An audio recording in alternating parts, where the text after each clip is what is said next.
Amigos do Vestibulando, tudo bem? Na aula de hoje, nós vamos tratar do maravilhoso período medieval ou a Idade Média. Preste atenção nesta gravura. Gravura que retrata um cavaleiro medieval, típica figura do cotidiano da Idade Média. A Idade Média é um longo período, se estende por mais de 1000 anos. Por isso, a história resolveu subdividi-la em alguns períodos.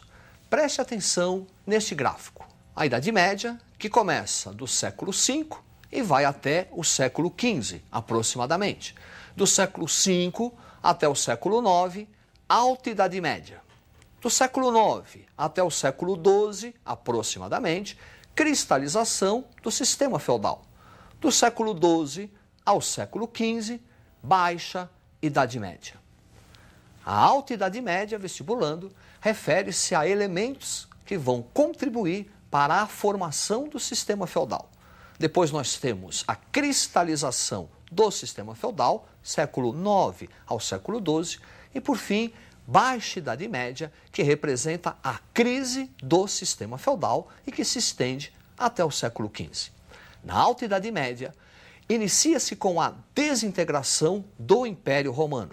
Essa desintegração será facilitada pela invasão dos bárbaros germânicos. E onde se constituía o Império Romano, os povos germânicos ali vão se instalar, surgindo várias nações bárbaras.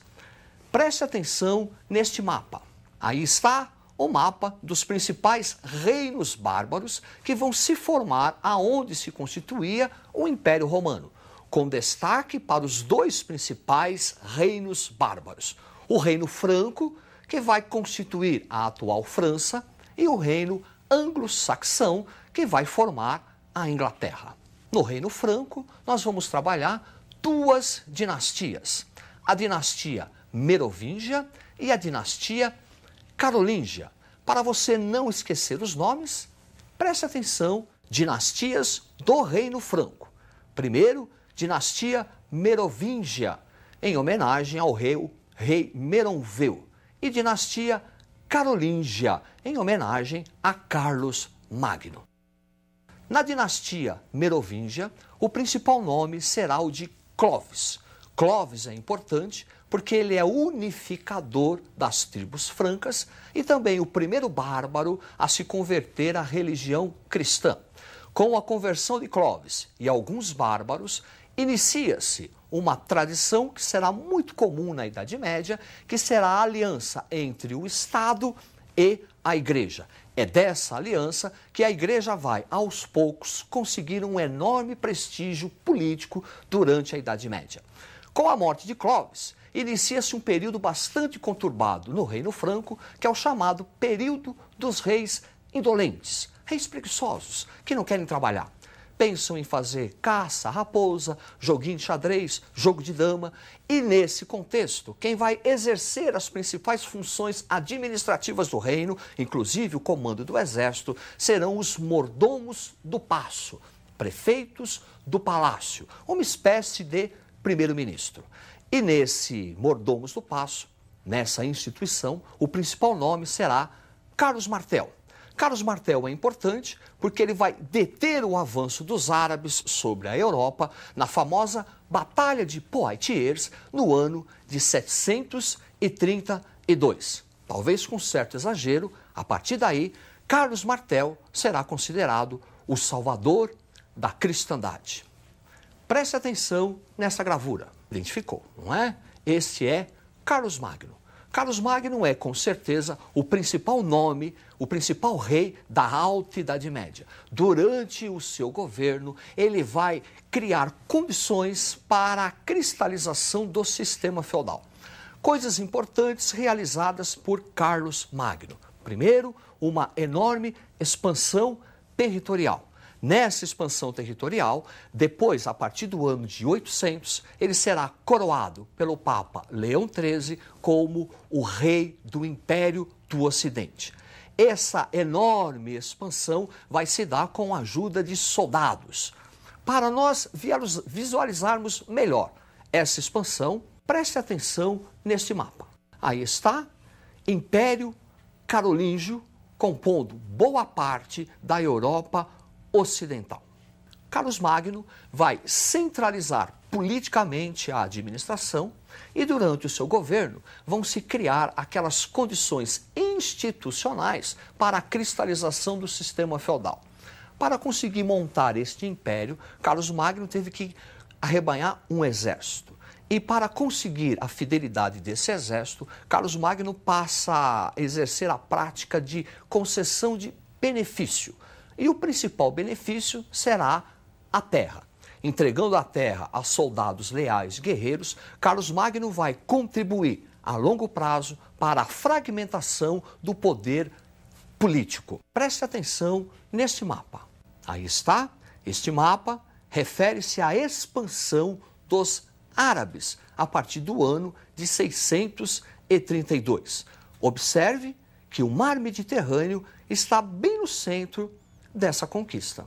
Além de um processo de ruralização já muito adicionado, já muito impulsionado durante o Império Carolíngio, essa expansão muçulmana, a partir do século VI, 632, também vai contribuir para um processo de ruralização da Europa.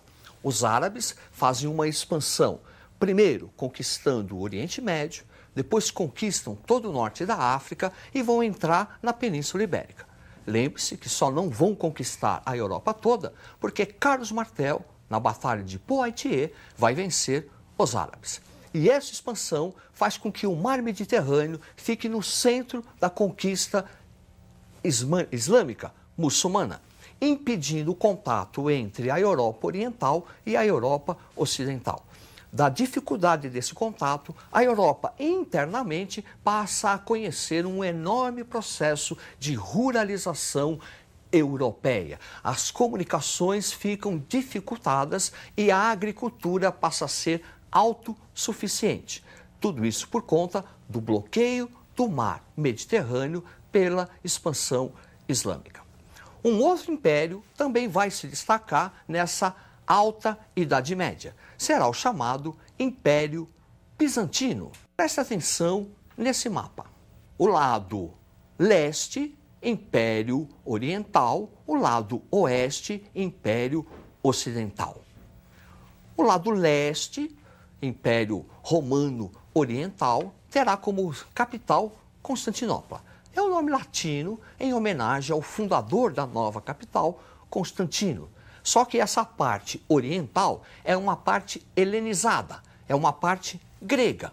E o nome original de Constantinopla era Bizâncio. Daí o termo Império Bizantino, que é um importante império que vai se consolidar ao longo da Alta Idade Média. Nesse Império Bizantino, o principal nome é o nome de Justiniano, Imperador Justiniano, que vai, entre outras coisas, criar o cesaropapismo. O que é cesaropapismo? César é o título do imperador. Papa é a atribuição ao chamado bispo de São Pedro, o Papa. Cesaropapismo significa dizer que o imperador ele passa a ter uma autoridade sobre a religião. Ele passa a ter uma autoridade sobre a igreja. Vestibulando, perceba que isso é típico da parte helenizada do Império Romano. A parte ocidental, aquela parte que foi conquistada pelos bárbaros, não vai conhecer essa interferência do Estado nos assuntos da Igreja. Então, cesaropapismo é uma instituição tipicamente do lado oriental do Império Bizantino, fundamentada pelo Justiniano. Preste atenção nesse quadro. Aí está Justiniano, a instituição do cesaropapismo, o Código Civil, Guerra de Reconquista, Revolta Nica. Este Código Civil é importante, porque o lado ocidental, aquela parte que foi conquistada pelos bárbaros germânicos, não vai ocorrer o direito romano. Vai existir, vai prevalecer o direito consuetudinário, que é o direito de costume dos bárbaros. O direito romano vai ser preservado e compilado por Justiniano, que vai inclusive acrescentar novas leis, preservando assim esse direito romano que será um grande legado até os dias de hoje. Outra coisa importante do governo de Justiniano foi a Guerra de Reconquista. A Guerra de Reconquista foi uma tentativa do Império Bizantino, de Justiniano, para reconquistar a parte ocidental do Império Romano, que fora conquistada pelos bárbaros germânicos. Isso por quê? Pela divisão do Império Romano por Teodósio, em parte ocidental e parte oriental. O imperador, por direito, desde os tempos de Teodósio, estava na parte oriental. Portanto, Justiniano estava procurando reconquistar a parte ocidental do seu império que fora invadida pelos bárbaros. Apenas uma tentativa, viu, vestibulando? Porque, na verdade, o Império Bizantino não vai conseguir reconquistar a parte ocidental. Porém, para fazer a guerra de reconquista, Justiniano foi obrigado a montar um exército, a montar uma esquadra, para poder fazer frente aos bárbaros germânicos. Na montagem desse exército, na montagem dessa poderosa esquadra, tinha que ter recursos militares, tinha que ter armas, e para isso o imperador precisava de recursos financeiros. E o que é que Justiniano faz, então? Aumenta os impostos como forma de o Estado arrecadar o dinheiro através da tributação e investir nos soldados. E isso é que vai gerar a revolta Nika, que em grego quer dizer vitória. É uma sublevação popular contra o aumento dos impostos, que, aliás, para uma guerra que não vai dar em nada. Então, revolta Nika é uma sublevação popular contra o imperador Justiniano. Ele quase renunciou. Só não renunciou porque a sua esposa, a imperatriz Teodosa, é quem vai forçar o imperador a ficar e enfrentar a revolta. Enfrenta a revolta e vence. Vestibulando, nós analisamos então aqui Alta Idade Média. Tratamos do Reino Franco, tratamos da expansão muçulmana e o bloqueio do mar Mediterrâneo e do Império Bizantino.